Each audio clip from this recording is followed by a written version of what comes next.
I'm Flash Kingsley, and been into the sport of Frisbee and/or flying discs since the late 50s, when the first Pluto platter came out that I was fascinated with, and picked one up and played with it, enjoyed it so much until people wouldn't even play with me with it any longer. And so I just had a fascination for years with that, and found eventually some people who would play it more than the casual limit, and began to associate with them.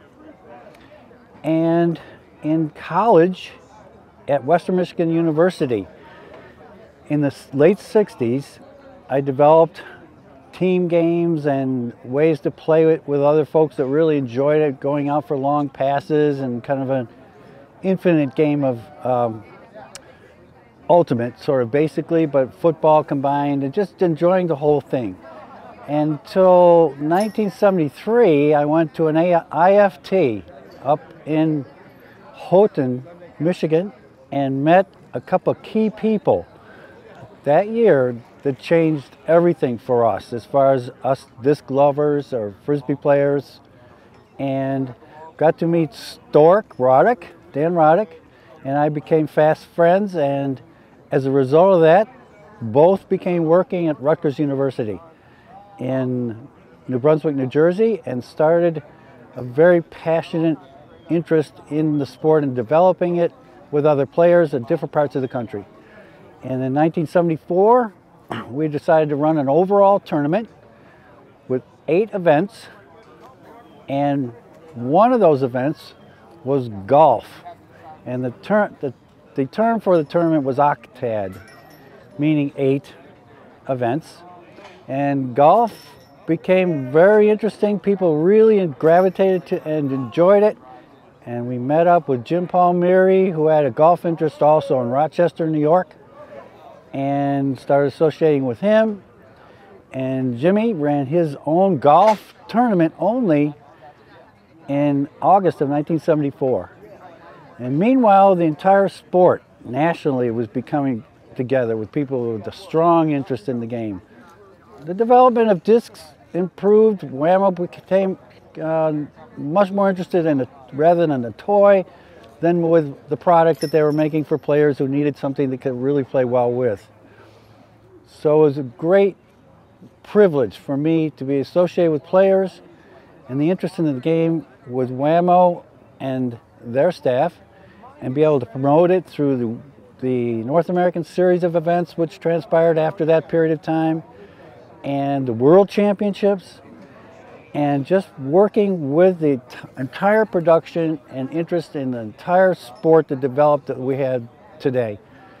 And I'm so proud to be a part of it, and am just warm to see all the new players that come along and want to learn and understand it, play it, respect it with each other. We have a family of interested players, and that's a great concept in my opinion. And it's fabulously been enjoying, and I'm still with it. Going to the Worlds in 1974, the WFC, that was the first year for Whammo to bring players all together at the Rose Bowl. I brought the concept of golf to the Rose Bowl and set up a 9-hole object course around the dorms where we were staying. And golf hadn't really made its own presence within the staff at Whammo yet, but I wanted to make it an opportunity for players to play it who had some kind of inkling or had been to our own event.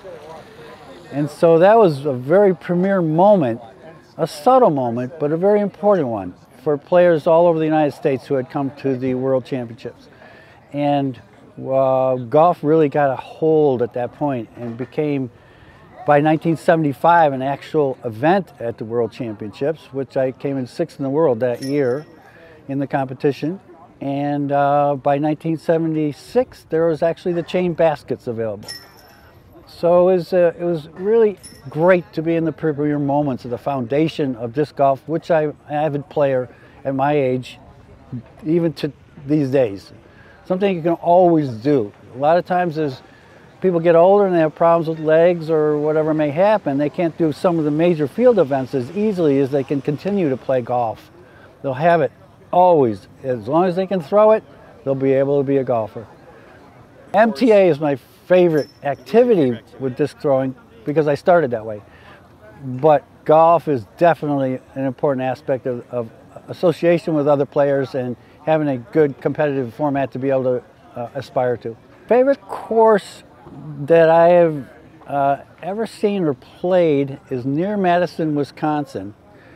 And it has fabulous fairways, well-tailored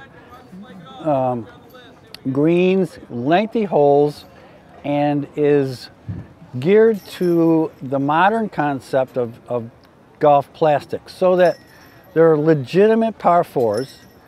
There are obviously par threes and fives, but it's geared to the way we play now. Many of the earliest courses were par three range holes only, but plastic changed.